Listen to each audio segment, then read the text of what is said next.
Welcome to Online. Happy Valentine's Day. It's February 14th, and we're back for our latest foray into high school track and field news. We hope your Valentines all come true. I'm Corey Mull here with Olivia Ekbenay and Ashley Tishins. If you listen to our show on MileSplit.com, well, hey, you can find us on Spotify, Apple Podcasts, or wherever you get your podcasts. So give us a listen there too. On today's show, we'll have two interviews with all-time athletes. We'll go over the weekend's festivities. We'll talk Milrose, the North Carolina State Championships, and detail our meet of the week, which is the NJSIAA Group Championships. But first, as always, how's everybody doing? Olivia, Ashley, let's start with you, Olivia. I'm doing great. How are you guys doing? Doing pretty good. You like my little intro there? Happy Valentine's Day? Nice. I do. Love is I brought in the out air. the pink sweater. I like the pink. Yeah, very cool. Love is in the air. All right. We'll wait no longer. We have an amazing guest. We are all looking forward to talking to this young lady who this weekend just did something like jaw-dropping. Up next is Brahe Pedersen of Lake Oswego High School in Oregon. The high school junior, I repeat, high school junior, broke a ridiculous national record on Friday at the Don Kirby Invite, clocking a sub-23 200-meter time of 22.89 seconds, passing Bianca Knight's former record. A lot of people were wondering if that would ever get broken. Well, it did, and Mia did it. So, Mia, congratulations. Thanks for being on our show. How are you? I'm good. I mean, everything is still kind of like settling in. It doesn't really feel fully real yet, but like the past few days has just been full of a bunch of congratulations from people, and I feel like I'm on top of the world still. As you should be. I mean, hindsight's 2020. You're now the record holder. You now have surpassed sub 23.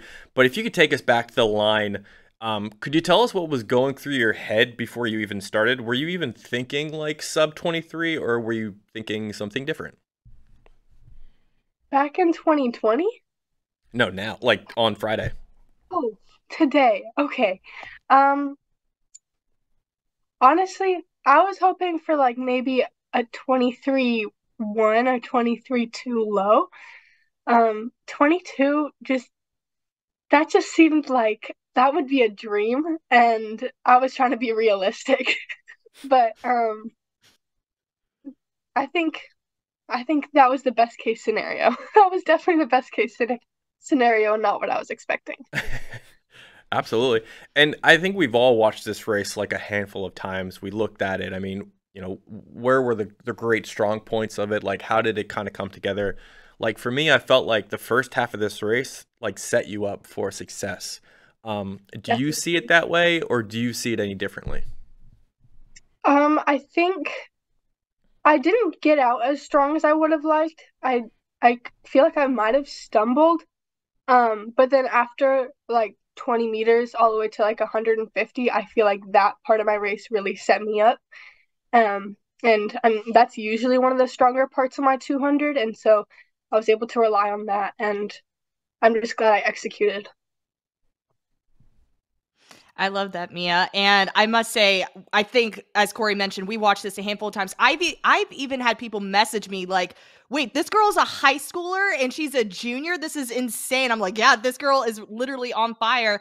I have to ask, have you been chasing after this national high school record in the 200? Like, is this something that's been on your vision board for a while? Not really. I wasn't even aware of it when I broke it. If I'm being completely honest, I was like, oh, that's a really great time, and that's a PR. And I just walked off the track, and my coach confronts me, and he's like, hey, nice national record. And I'm like, oh, what? I wasn't even aware of it, but I mean, I was happy with it. Yeah, it's ecstatic. Like, even your reaction to the video, you congratulated the young talent from Oregon, and you just had smiles across your face. What were kind of those emotions that you felt when you saw 2289 next to your name? It kind of felt like everything I've been working for, like throughout the entire fall and winter. Like, it's definitely been a lot, and it was really great to see everything kind of coming together and just kind of seeing it pay off knowing that it's worth it. And yeah, it was like an overwhelming feeling of just like it was all worth it. Mm-hmm. Now, I know you mentioned you've been putting in the work during the fall, and obviously it's showing now at this part of the season. You look strong in that race. I know you mentioned you've been putting in the work. What are some of the areas that you've been focusing on? Have you been looking into improving in your blocks? Are you looking to improve in your finish? Like, what are some of those areas that you've been focusing on this season? I mean, you kind of just hit it on the head of the nail right there. I've been working a lot on my start. I mean, just about anyone who's ever seen me race can tell that that's definitely not my strong suit. And then I've also been working on my finish because, I mean, in many of my more competitive 200s last year, I tended to like not slow down, but definitely tighten up and didn't finish as strong as I would have liked because of that. And so now I'm just kind of working on my strength and being able to maintain my speed all the way through the line. So those are the two main things I would say. Now, Mia, you're a national record holder now, but I have to know, where did that all begin? Tell us a little bit about how you got into track and field and kind of that journey up until this point. Yeah, I mean, I started track a little less than 5 years ago. I just did it for fun, in 6th grade for my middle school. But I mean, before I even did track, I'd been playing soccer since I was like 3 or 4 years old, and my dad had always been my coach. And I mean, that's kind of how I discovered that I was fast. Everyone always told me that I was fast. Just I played left, mid, and forward, and so a lot of running, definitely a lot of running. And then I think I realized after that first season that I was like, this is something I'm really passionate about, and I decided to take it seriously, and I quit soccer the next year and just focused on track. Well, obviously the talent and the passion part of it is there. And, this isn't the first time that you've broken 23 seconds in the 200. Last summer at USA U20s, you ran 22:98, as just a sophomore, which is pretty remarkable. Besides, what you mentioned, like the talent and the passion and the love for the sport, what do you think also kind of, leads to your success? I think that in my success, it's just that I have a lot of fun with it, and most of that is the people that I've met through track. On my track club, my team is like a family to me, and just like being able to go to practice almost every day and just see them and just be able to bond with them, it helps me enjoy the process. And that's just about one of the most important things about sports and trying to become great, is enjoying the process, and the people in this sport help me do that. It's crazy to think that it's the middle of February, and before we know it, Nationals is going to be here. I know, to our knowledge, you're going to be competing at the NSAF Indoor Nationals. What are some of the things that you're looking to achieve there this year? I mean, I think I'm hoping to prove that this 200, this national record, was not just like a one-hit wonder, and that I actually can do it again and just, I don't know, just kind of prove myself. Yeah, I mean, that's obviously a very good goal to strive for. Hit it again, hit it again, hit it again. I think you were at altitude, which like gives a little bit of like a boost for sprinters. I think the sea level record is 23:14 from Allison Felix. So, I mean, if you're thinking about numbers, 23:14 is it. You commented on like not knowing what the record was after finishing, and I totally understand that, because like not even the announcer didn't even realize like sub 23 was like this huge moment. Like he was calling the race and he's like, "Oh, high schooler, sub 23. That's good. Cool." Like, and then he moved on. It's interesting that like there's so many events in high school track, and not most people don't realize like the significance of something like this. You think, down the line, like, when you're in college, you feel like you'll still remember this? Like, how do you think you'll go down and remember this moment? I mean, I feel like there's not really much of a way that I can forget this moment. Like, I mean, there's still moments that I remember from 7th-grade track that I still think about to this day, that I'm still proud of and still make me smile. So I feel like this is the biggest thing I've accomplished so far. and it's really kind of gotten my name out there as someone who can make it in the world of track and field, and I think there's no possible way that I could even forget it, no matter how much time passes. And the good thing too is this is a start because this prepares you for outdoor. Based off this result kind of now, how excited are you going into the spring season in outdoor track? I mean, I'm an outdoor track person. I'm on the taller side, so the tight indoor curves are not always my best friend. So I'm definitely an outdoor track person, and so the fact that I could run that indoor, it makes me really excited. I'm not gonna share my goals yet because I've gotta keep those secret, but okay. But Just know it's gonna be I'm good, excited. right? I'm expecting big things. So Well, we are so excited for you and looking forward to doing what in the upcoming weeks and also for this outdoor season. It's crazy to think you're still a junior, so we got another year to watch you just kill it out there on the track.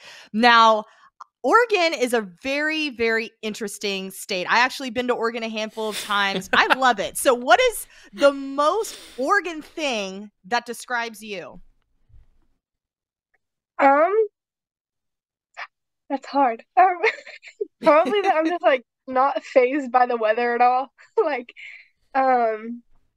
especially like in training, I'll just go out there. It'll be like 30 degrees and raining sideways. I'm just like, oh, nice little day in Oregon. And I don't know. Nothing quite phases me. So I guess that.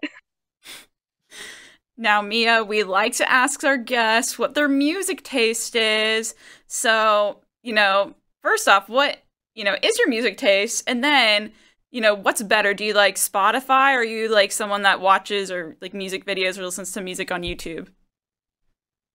I mean, I don't really have like a specific music taste. I kind of just like hit shuffle and I can be bouncing from a bunch of different genres. Nothing. There's no like one thing to describe my playlist at all. But I would have to say Spotify is my go-to. It's just better. I really like that quote. I just hit shuffle. I mean, I'm a shuffle guy myself, so I can appreciate that for sure. All right. Last question. We know we got to get to school. Lake Oswego is just south of Portland. I looked at it on a map. So I have to ask, have you ever seen the show Portlandia? And are you a fan or not a fan? No, I have not seen the show Portlandia. I've definitely heard of it. But no, I've never watched it, so I can't say that I'm a fan or not. We just talked about YouTube, so maybe check it out on YouTube. Very weird show. If you're a weird person, you'll like Portlandia. So, Mia, thank you so much for taking the time to speak to us. Many congratulations on your efforts this weekend, and obviously in the future. Best of luck, okay? Thank you. All right. Awesome interview with Mia Brahe Pedersen. I'm sure we'll be talking about her more as the weeks go on. Let's move to our next segment, Weekend Rewind, all the action that took place over the U.S. We're going to get into it now. Ashley, let's go to you first. What do you got? Yeah, first, I want to talk about the Florida Indoor Championships. Guys, this was pretty cool. I mean, this was the first ever unofficial indoor championships in Florida. So, those are some exciting opportunities for those athletes down there, and they certainly made the most of it. Looking at some of the performances, probably the most, eye-catching one, in my opinion, I believe, has to come from Aiden Dixon of Port Orange Atlantic. He was the first guy under 47 seconds in the 400 meter this season in the country. He clocked 46.98 in Gainesville. He clocked 47.54 in the prelims, and then so he shaved half a second off that mark in the finals. And if you look at his race, like he kind of commands that race, so that's pretty solid stuff from there. Kind of a breakthrough athlete here as we kind of near national season. Looking at some of the other boys' highlights from the indoor championships, you had Jari Hawkins of IMG. He went 6.7 in the 60 meters. That's a really impressive time there. You had Kyle Johnson of Montverde. He went 47.11 and a quarter in the triple jump. And he's already ranked, among the top 5 in the country this year. So he continues to show, some real good consistency there in those jumps. And then looking at the girls' side, I think there were some great highlights as well. You have Kamaya Haywood of Bishop Kenny. She runs 54.95 for US number 5 in the 400, and she also won the 800 in 2:10. That's some pretty impressive stuff there.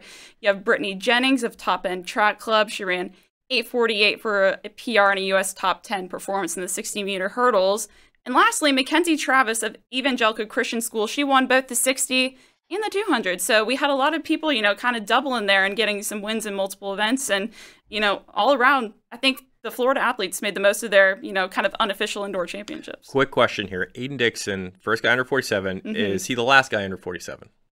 No. I can say that definitively.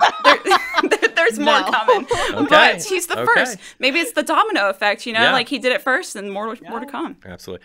Olivia, let's go to you. Yes, I decided to take over North Carolina this weekend. Sorry, Ashley. I thought of you as we were going through this, so I thought I'd be Ashley for today. Let's talk about the North Carolina State Championships because this was straight fire. We have to start out with the Kayla Garrett, who was the MVP of the meet for the Class 1A, 2A division.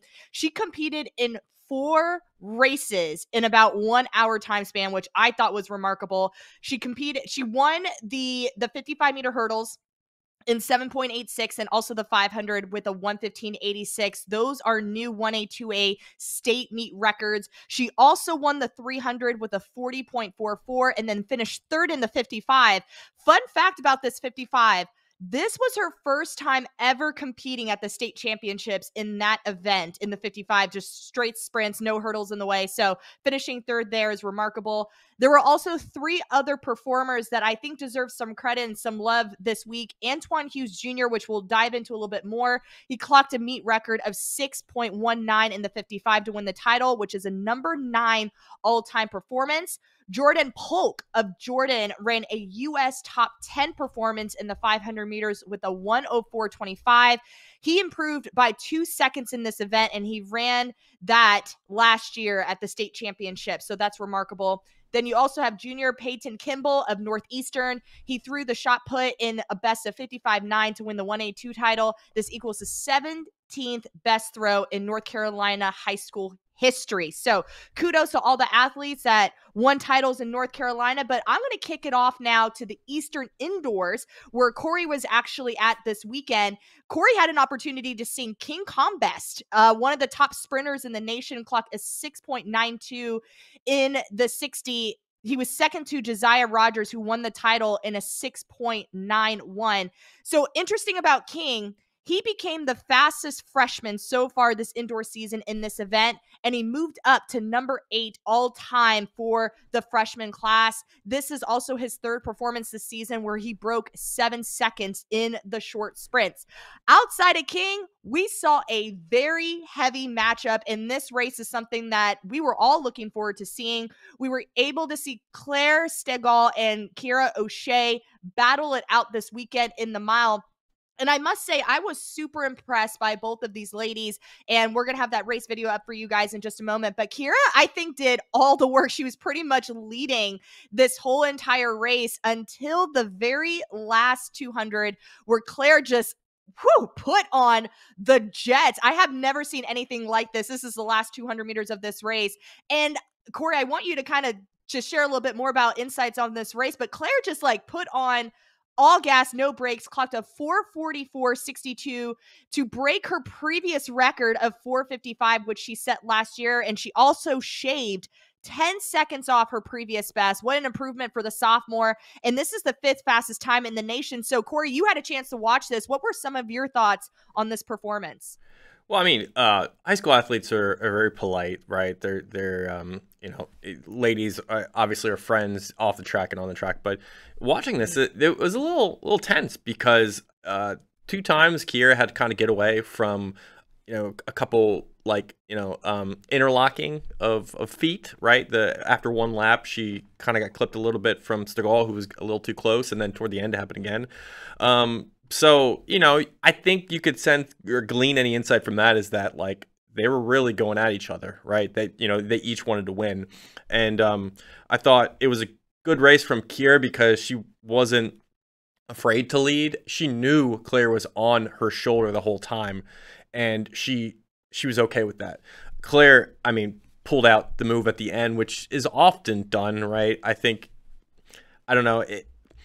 I think if the race was any different, I would probably have seen Kira maybe try to surge a little earlier and see if Claire could, match it at the end. But I thought it was an extremely smart race from both of them. I mean, Claire just had a little bit more in the tank in the end, and Kira's top time before that was 4:54, so I believe she topped that. So they both had good races. And on King too, he's shown so much improvement, I think, from last year to this year, and he's still a freshman. We got to keep that in mind. High school boys aren't fully matured as freshmen, so he's got to work on developing his physicality, right? Getting more power, and I think that'll come. His dad was there. His dad's the high school national record holder at 6'5'7", and so King has this talent. He's trying to work towards his dad's mantle. I think it's a slow process, but I think we're seeing steps over and over again, and really good to see that. The other thing too, Keegan Smith, Eastern Indoors, ran the 800 all out, right? Showed a really good, I think, performance there with 153. Will Conway, if either of you haven't seen Will Conway's interview, I suggest you watch it. That guy is a hoot. He loves Craig Engels, and watch the interview. Yeah, I promise you'll be entertained. Outside of Eastern Relay or Eastern Indoors, a couple athletes and relays I want to get to. Brody Buffington, he went quasi-viral this week with that Maryland DQ action. Everybody was up in arms about it. I don't know how either of you feel about. Do you have any feelings on the DQ? It's a little much. It's a little much. Yeah. In my personal opinion. I don't think he would have gotten DQ'd, but I do think he kind of went outside the normal guidelines of what he should have been doing, because he was looking at the crowd well before people actually saw it. So it's but he comes back. Milrose runs 6.66. That's number 3 in the country. This guy certainly rebounded from that and showed a really good effort. So props to him for coming back after a controversy and really doing work there. Jake Andrews of Seaholm ran at UW this weekend. One of the most underrated sprinters in the country right now. No one is talking about him. Let's talk about him real briefly. He ran 21.60 for 200. He ran 47.28 for 400. He's U.S. top 16 in the 200, U.S. 4 in the 400, and he's also run 6.82. I think this guy will go into nationals, and he might do something special. So that's how good he is. Seton Hall Prep, New Jersey. We'll talk about them later. They went 3:15.73, just 0.2 seconds shy of tying a New Jersey record. Mike Larry, I don't know if any of you follow him on Instagram. I'm sure you guys do. He put up a little Instagram story recently. He's like, I'm disappointed. People don't care about the long jump, right? You got to care about the long jump more. I agree with that. 24.11 and 3/4. A phenomenal jump from him. It's a new PR indoors. And it looked like he was going for it. He fouled on 2, 4, 5, and 6, those attempts. But he landed at 6 or 7, 6-1, and it's a massive one. I did talk to his jumps coach, Juan Carlos Arroyo, recently, and he said the big thing with Micah, being consistent, right? You can get to 7.5, but you don't want to just hit it once. You want to hit it 2, 3, 4 times. And the number of times you get there, then that'll allow you for that next 7.7 jump. So that's just about, with him, finding consistency. And then the last two things, Kate Putman. Olivia, I know you're a huge fan. 4:45 at Melrose. Bullis girls, superior effort at Melrose. 4x200, 4x400. They really knocked it out of the park. So congrats to them. All right, let's move to our next subject, which is Nicholas Harbor in the men's pro 60 meters. Interesting action that kind of entailed here. Nicholas asked for a restart once everyone got down on the line. He raised his hand, got everyone kind of out of the rhythm. They go back to the line. Noah Lyles false starts. Interesting. And then they run it again. He runs on appeal, basically, and Christian Coleman wins. So the question is, did Nicholas Harbor get into Noah Lyles' head? Let's start with Olivia first. I want to preface this. Imagine standing next to Nick Harbor. I was watching this live, and I think we were all texting each other. I'm like, you can't miss Nick. Like, he's the tallest kid in the field, and it was just like he was just towering over the professionals. And if I was standing next to Nick, and I know him personally, so I'm not intimidated by him, but like if I didn't know Nick, I'd be a little nervous, you know? Like, this is Nick's, I believe, his very first race. So I don't think any of the professionals maybe against know pros. of You mean Nick, and if against they pros? do- You mean? Yes, against pros. Yes. Okay. So like the fact that no one has probably seen him in that field, it would have been like, okay, who's this kid, right? But like, I agree. Nick races tan. That probably did kind of set off the vibe a little bit. Like everyone's in tuned, and then all of a sudden, wait, we're standing up now. Like I can't remember if they were at set or not, but like Nick did a great job of just kind of like, hey, it didn't feel right to him probably. But again, at the end of the day, I don't know, the false start really just threw everybody off, and it was just kind of like everyone was just kind of ready to go. But like I would be, if I didn't know Nick, I would be intimidated for sure. I don't know if it got into Nick's head because, I mean, not Nick, Noah Lyles' head, but Noah Lyles has been doing this for so long. He's been in probably worse situations before. They're used to being dialed in, right? Like they're used to probably having hiccups. They probably practice that at practice. But I thought, just looking at Nick, I thought this was a good experience for him. Like I mentioned, he probably hasn't competed against professional sprinters at this kind of level. So the fact that he was able to do that, gain some experience, learn from it, he probably was really nervous. He's actually competing at states today. So shout out to him competing. But like he could definitely use this experience and take it in and use it for next time. But I don't know if Noah was intimidated by Nick. It was just a whole lot of stuff was going on there before. Ashley, did Nick get into Noah Lyles' head? Oh, I think absolutely he did. I mean, okay, you look at it, right? Did you see the look on Noah Lyles' face? Yes. He was like angry. He was not happy there. And, you know, I think that, you know, I mean, is it a coincidence that he false starts, you know, minutes later? I mean, who knows? But I think Olivia hit it spot on when she said that, you know, for all those pros in the field, I don't care if Nick Harbor's a high schooler. If you're standing next to him, those pros, I mean, he made them look so teeny. Like that's got to be intimidating. Like again, I don't care if he's 17 years old. You know, I'm sure those pros were kind of in like a strange way, like maybe a little not scared, but just a little uneasy because of that. I don't actually think they were scared, but I will turn on the other side. If you're Nick Harbor and you see Christian Coleman and Noah Lyles, the two stars of track and field in the world, you know, it would for any high school, you'd be looking at it the other way, a little intimidated. But that's what speaks to this as like a little bit of a head game. Nicholas Harbor, the high schooler, on the line with these enormous stars, raises his hand to stop the race. He is stopping the race, not the pros. It's Nicholas Harbor. And then Otto commented on the broadcast about it. He's like, wow, the high schooler getting a little confident here. So, yeah, I think it got into his head a little bit, and then that threw off his rhythm. It's unfortunate because it's Milrose, right? It's on ABC. It's like a huge profile meet.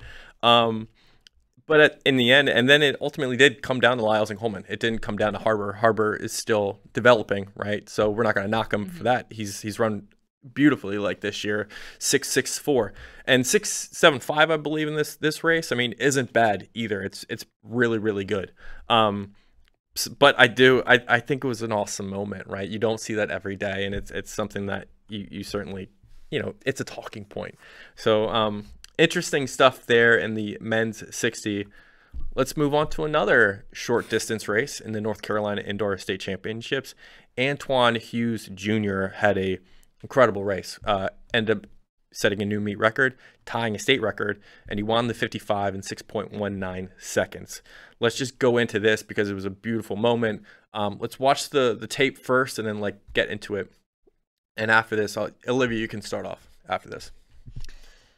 Well, as we can clearly see here, Antoine Hughes Jr. just like blasts out of the blocks here. And first of all, look at the fans. Yeah. I have never been to a meet where they're literally on the track. I'm honestly surprised he didn't like run through anybody, but look at that energy, y'all. Like, I was just like, I am all for this. I feel like we need more of this at track meets, like the celebration, everything. This guy was so explosive out of the blocks. And as you mentioned, Corey, state champion, you know, sets the meet record here at states. Wow. Just, Ashley, what are your thoughts on just the celebration, just everyone out on the track for this? Yeah, I can tell you, I've raced at JDL many, many times in my life. I've never seen that at JDL before, so I don't know what they were doing there, but I'm for it. Like, it was so electric and such a special moment for him. It almost feels like Like that's the response of somebody who has a lot of people that doubt him, right? Or say he's not going to win. And then you got all your friends, your buds, your homies. They're like, you got it. You proved everybody wrong. That's what it felt like a little bit. And any of that or no? Oh yeah, agreed. Okay. Well, there's a little bit of controversy. It's still brewing online a little bit with, was this a false start or not? I don't know. We have the video here, and if we play the sound, Antoine reacts instantaneously to the gun. Do you have any thoughts here, Olivia? Here's the thing. I love it when we have these conversations because it's like it's hard to see it from this perspective, right? Because we're not looking at the starting gun. Yeah. When the starting gun goes off, you need to look at it based off when the smoke comes out of the gun. So by looking at the sound and just kind of looking at this, I honestly don't think he false started. Just my personal opinion. I know everyone is like, that's a false start. But again, this guy has a lot of power coming out of these blocks. So, you know, sometimes when you're looking at the rest of the field and this guy's just getting out really explosive, he might be the most explosive person right now on that day coming out the starting block. So I don't know. I personally don't think it's a false start. Again, I also need to look at the starting gun too when the smoke actually comes out of the gun, and then we can kind of take it from there. But if you want my opinion, I don't think it's a false start. Credit to @JSnaps for that video there. He was right on the start line. Ashley, do you have any thoughts on this?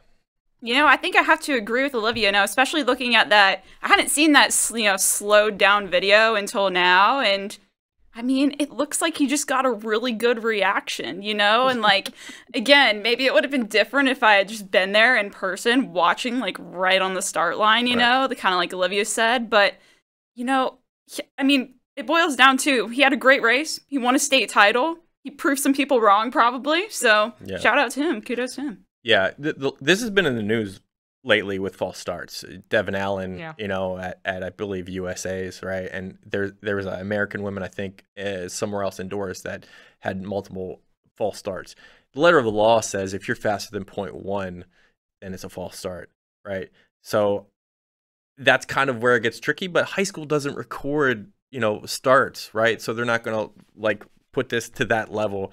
So I agree with what you just said, Ashley. It's you controlled what you controlled. They didn't call it back. They let you run the race. You won the race. Like, matter of fact, that is the race. So I agree there. Kudos to him for winning a state title.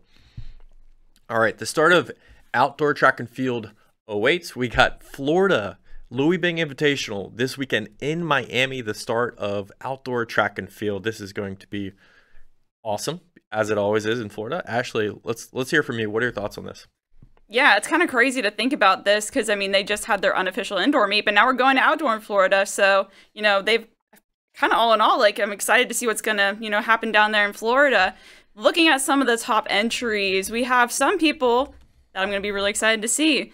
I think on the boys' side, Makai Gammons, he's going to be in the 200 and the 400. Really excited to see what he does there. This will be his second track meet of 2023, and he is a signee for the University of Georgia, so big talent there. And then Elisa Samuel, she's entered in the 100, the 200, and the 100-meter hurdles, and she's currently a nationally ranked talent, U.S. number 5 so far in the 60-meter hurdles and indoor. So I'm excited to see what's going to go down outdoors. Olivia, let's go to you. Yes, I'm kind of on the same page as Ashley. It's crazy to think that we're about to start kicking outdoors in literally just moments. And the fact that Florida is going to be one of the first states to do it, it's going to be exciting. We've seen the talent that they have produced throughout the indoor season. It's just carrying it over now to the spring. As Ashley mentioned, Makai Gammons is going to be taking the stage here. I'm excited to see what he does. A lot of people in the sprints are going to really, I feel like, put a lot of things together, but I'm looking forward to the girls 800 meters. We have Keisha Hu and Sydney Studsville who have C times of 2:17, and they ran those times last year at different points of the season. And there's a handful of the top returners in the state when it comes to that 800 meters. So that is something I'm looking forward to. So with Florida, I'm going to reference this to like a rite of passage. The beginning of outdoor is a rite of passage in Florida. And this is where all these sprint talents come out and they like present themselves to the public. I was going to say like it's kind of like a cotillion or like a quinceañera. It's kind of a little too cheesy maybe, so I said it, but it's kind of like that. You are presenting yourself as the track athletes in Florida here with the Louie Bing Invitational, and it's going to be Awesome. In the 100 here, Alicia Samuel, Sky Jackson, Samaya Braggs, they're all under 11.8. We could see some really, really fast times there in the 100. Miami South Ridge's girls seeded themselves under 46 seconds. 45 point is going to get you close to U.S. top 5 every single year. So if we see that early on, that would be amazing. On the guys' side, Brandon Bennett of American Heritage and Tremaine Brown are seated at 10.5 and faster. We know Tremaine, but we haven't heard a lot about Brandon Bennett, so I think that's kind of his entry into, you know, the track conversation. American Heritage has a strong tradition of sprinters too. And then in the 200, we got Makai Gammons, Miami Hialeah Lakes, and Kaj Baker all seated under 21.3. So I think the 200 could form some really good ideas of what we should see. And with Makai in particular, searching for that sub 21, I think that's been on his mind for years now. And if he gets it this early, it would be a great kind of platform to boost toward the end of the season. Now, as we mentioned earlier on the show, we said that we would have not one, but two all-time, great interviews today. So we are excited to have our second interviewee of the show. We have Rocky Hansen out of Christ School in Hendersonville, North Carolina. And he continues to prove that, he's one of the best milers in the country this season and has been on the sub 4-minute mile chase. He's coming off an impressive 4 flat 0.84 mile performance at the Millrose Games over the weekend, where he competed against the pros and fellow high schooler Connor Burns, and that ranks as the 7th fastest high school indoor mile effort of all time. So pretty exciting stuff there. And it's an improvement upon his previous season best of 4:01, which came a week prior at the New Balance Grand Prix. The chase for sub 4 continues, and we've got Rocky here to talk all about it. So thanks. Welcome, Rocky. Thanks for having me on. All right. So, first off, let's just talk about the obvious here. 4 flat here at Millrose. Another all-time performance from you. So just kind of take us through your race from start to finish and, what was on your mind as you kind of rounded the track. Yeah, so initially I thought it went out fast, but looking back on it, it didn't really go out as fast as I thought it did. During the race, I was just trying to stay kind of attached to the pros. My coach kind of told me before that in these pro meets, they speed up pretty drastically once they hit the halfway point, and especially we talked about before how he thinks I could start my kick out a little earlier at maybe 400 or 300 to go. And he said that's typically what happens in all the pro meets and all the pro races. And that's what happened. I mean, at 400, 300 to go, they launched. And kind of during that race, I wasn't as aggressive as I thought I should have been. Reflecting back on that, that's definitely one of the things I wish I'd done better.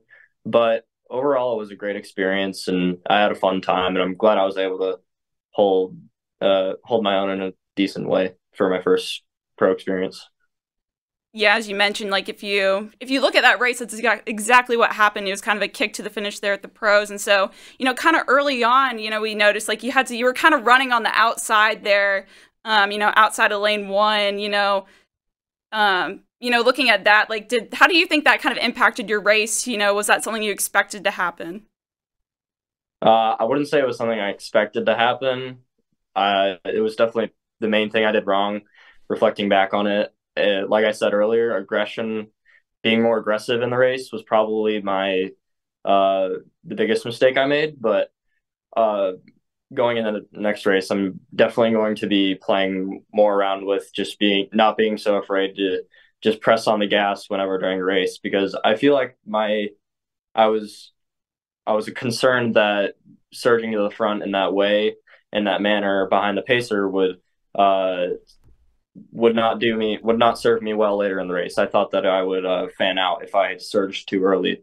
So I was a little hesitant with that, and that was probably my biggest takeaway from the race, just being more aggressive and not being afraid to lay down some early surges. And that's what I'm going to use for the next time, so that I don't stay in lane 2 for the first 3 laps of a race. Well, I must say we were all texting each other and we were just rooting for you and Connor. And this was your first race against the pros. So was it what you expected? And what were you actually expecting in that race as well?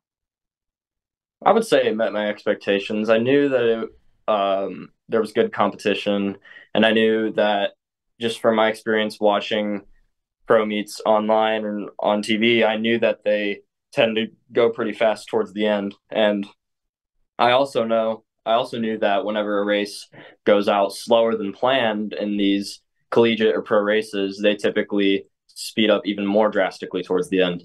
And that's what happened in this case. We planned to go out a little bit faster than we did. We planned to go out in 157. We went out in 159, I believe. And so the pros and the collegiates, like in all the races that I've seen, when it goes out slow, they just begin to really crank it up in the last 800, 400. And that's what happened. I mean, I didn't expect for us to go out slower than expected, but I expected there to be a drastic speed up towards the end, and I expected there to be good competition, and that stuff was met. So, yeah. Mm-hmm.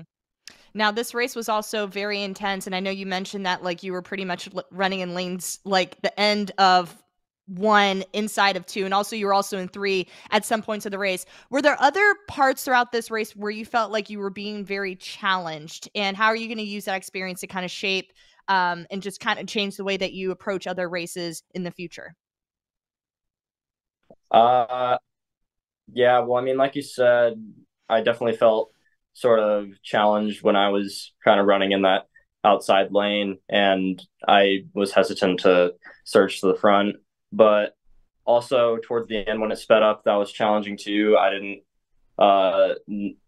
because it went out slower, like I said, it went out even faster than it would have if it was a faster race. But I feel like one of my other big takeaways of the race was being aware not only of like one guy, but like of all the guys around you. I feel like towards the end, Connor Burns kind of went to the front briefly, and I kind of locked in on him, and I was really focused on like getting past him, and then I forgot about all of the other racers around me.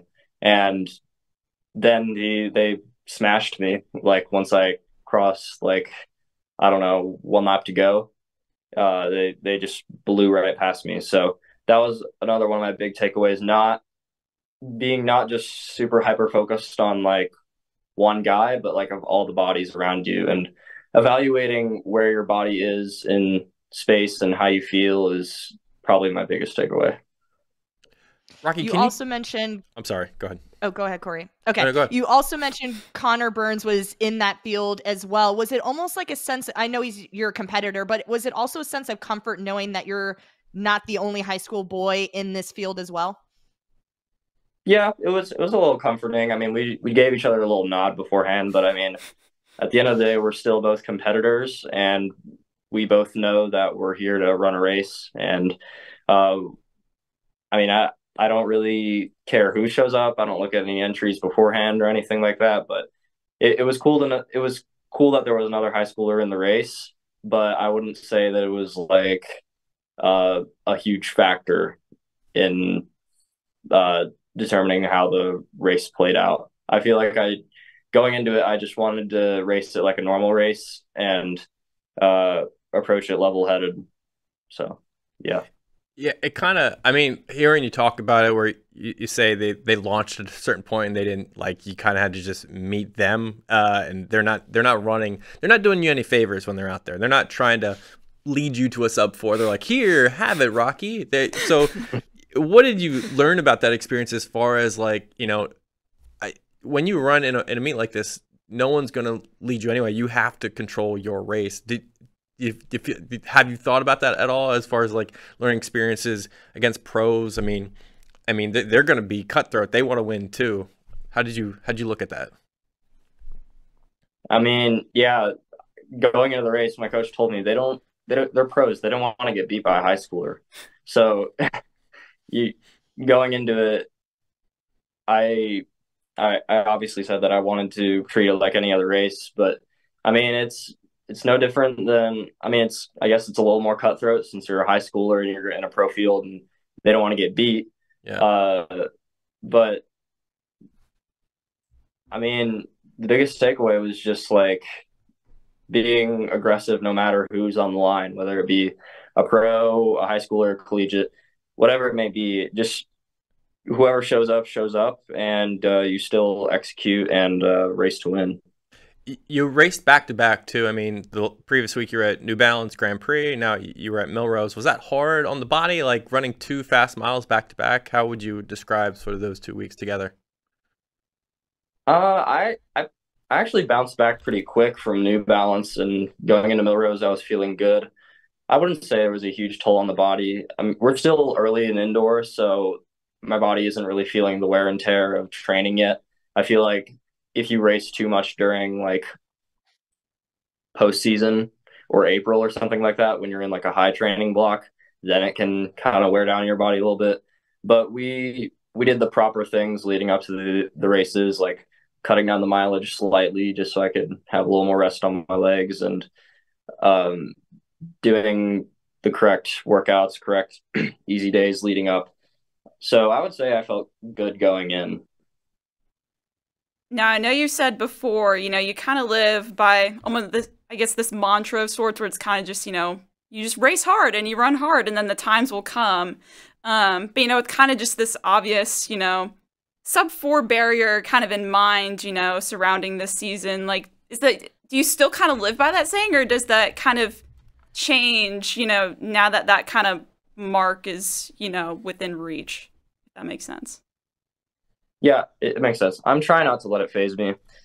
I've thought about it a lot over like the past couple days, and like, or whenever I've gotten close, I've thought about it a lot, and I feel like I'm reflecting. It's still like the beginning of February, and I mean, there was only one guy who broke 4 in indoors last year, and that was Colin Solomon, and then everyone else broke it in outdoor. So kind of reflecting back on it, I still definitely live by the same mantra. I still firmly believe that racing is how you get the big times and how you can get the results you want. And that's what coaches look for too. Like if you're trying to get recruited, they obviously look for times and everything, but they also look for your tactics and your racing abilities. So I still firmly believe that racing is what's going to get me those times. I'm not going to let being this close right now phase me, because I still have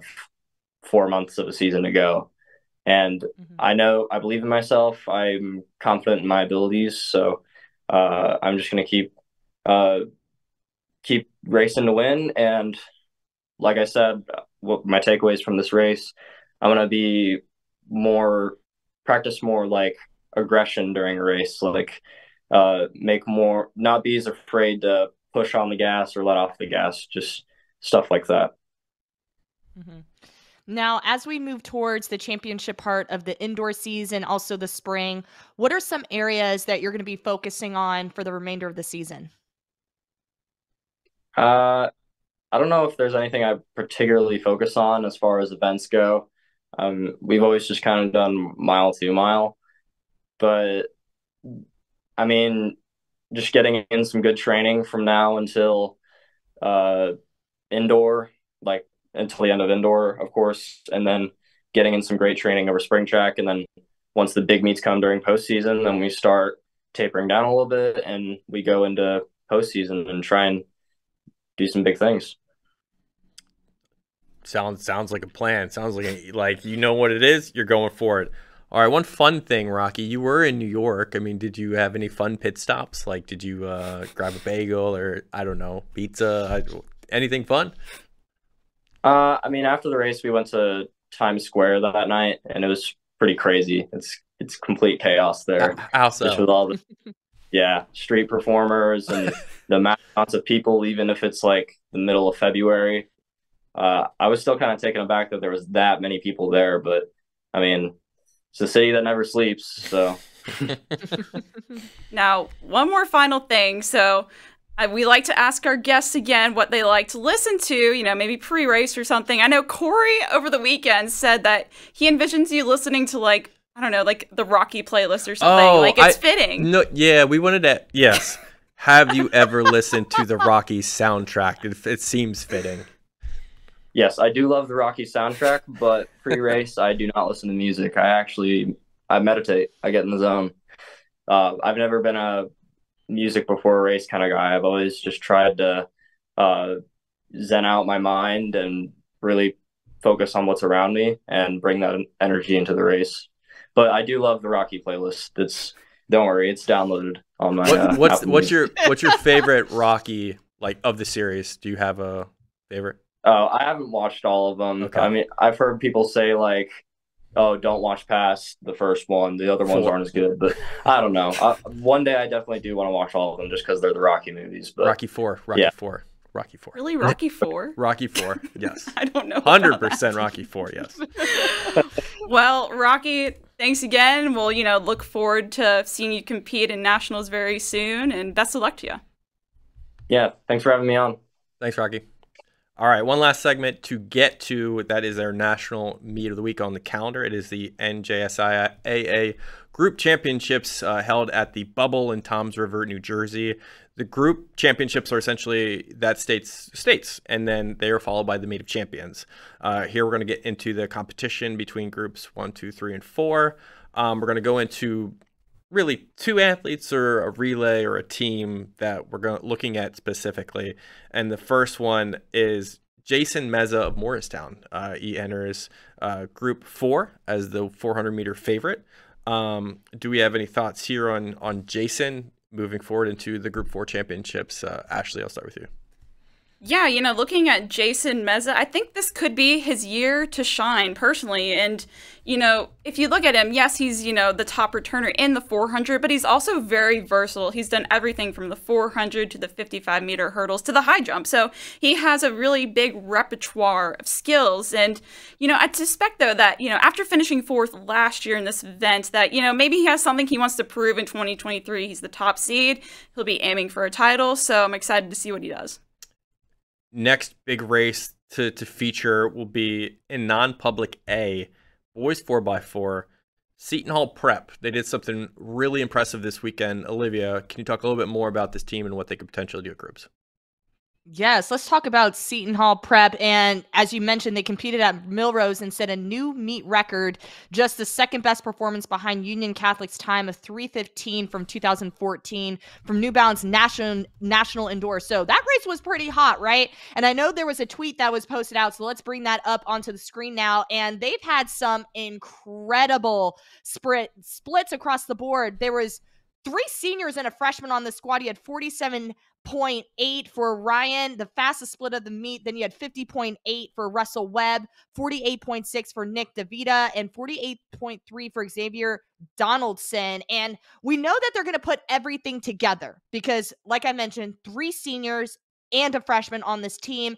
We all know what the 4x4 brings when you come to the championships. It's the final race of the meet. It's the final race for a couple of these seniors. They're going to leave it out on the track. And Corey, as you mentioned, just a few tenths of a second off of that record there. Like there's no doubt in my mind they're probably going for it. Like that is just the mindset going into this race this weekend. So I'm looking forward to it. It's going to be a great race for this 4x4 for sure. And Xavier Donaldson, who is a senior, he's a Princeton signee, is the star on that team. He has run 21.55 for 200. 33.7 for 400 and 49 open, but as you said, he went 48 in the split there. So Xavier is wherever that team is. Once he gets the baton, something special could happen. So the stick, as they say. All right, let's move to the girls' events to watch, and we'll start first with Kaylee Gunziorowski in the 800. Ashley, do you want to talk a little bit about her? Sure, yeah. If you look at her, she's going to be, she's a stellar 800 runner here in New Jersey. She's clocked 2:14 this season for her new season best, but her overall PR is 2:12 from last year indoors, excuse me. And, she's going to be the top returner in this event. So I'm just, a lot of times they say, the top returner with all that experience, it's hard to beat them. So I'm excited to see what Kaylee does. Olivia, anything else on her? Yeah, Kaylee, I'm excited to see what she does there. 2:14 for a season's best. Her best is a 2:12, and she finished 3rd last year. And she's the top returner. So I can only imagine she's going after that title. Union Catholic's girls in the non-public division, obviously are our team nationally every year. Olivia, can you go a little bit more into Union Catholic? What's an event that you think they're really going to star in? Well, to kind of just highlight what they've done in the relays already this year, they've been on fire. And just kind of looking at what they did at Milrose in that 4x8, we just mentioned Kaylee. She was part of that team. She clocked a 2:11 split there. You also had senior Mamaya Nina, who ran a 2:16, freshman Jemiah King, who ran a 2:20, and junior Peyton Hollis, who ran a 2:14. Combined time for a 9:04. That is the second fastest time in the country this season. So they're looking sharp. They did it at Milrose. So they're definitely geared up and ready to go for this weekend. Ashley, what about you? Anything else on UC? Yeah, you know, obviously they have a really strong 800-meter crew, but they also have a really strong hurdles crew. They have 4 athletes seated all under 9 seconds in the 55-meter hurdles this weekend, so impressive crew there. And, you know, I want to highlight Taylor Cox. She kind of leads that group there, and she's been on a winning streak this season in the 55 hurdles. She has gotten 3 wins and 4 finals runs so far, and so that shows she knows what it takes to get a win. And, you know, I feel like if you're going into an event like this where you have a lot of teammates, you know, that are running similar stellar times, I mean, that's a lot of momentum there for Union Catholic. One last girl to watch out for in non-public B division, Tilly O'Connell from St. Rose. Last year, she won the 400, 800, 1600, and 3200 meters. She is back and probably better than ever, so should have good performance there. And New Jersey is going to be fun. It's going to be live on New Jersey MileSplit. They will have all the previews and reviews and interviews and race videos and all that stuff. And we'll feature some of that stuff on MileSplit National as well. So stay tuned for that. We are done with our latest show. Anything that we're watching before we leave? You know what's back on TV starting in March? Alaska Daily. Oh, I still haven't watched that. You know I'm this? so excited. I'm so excited.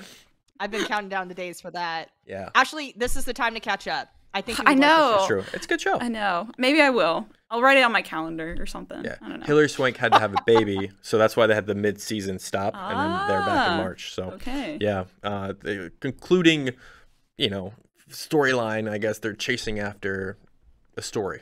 So cool. All right. Well, that does it for another show of On the Line. Thank you for watching. For all of track and field content, go to milesplit.com. See you.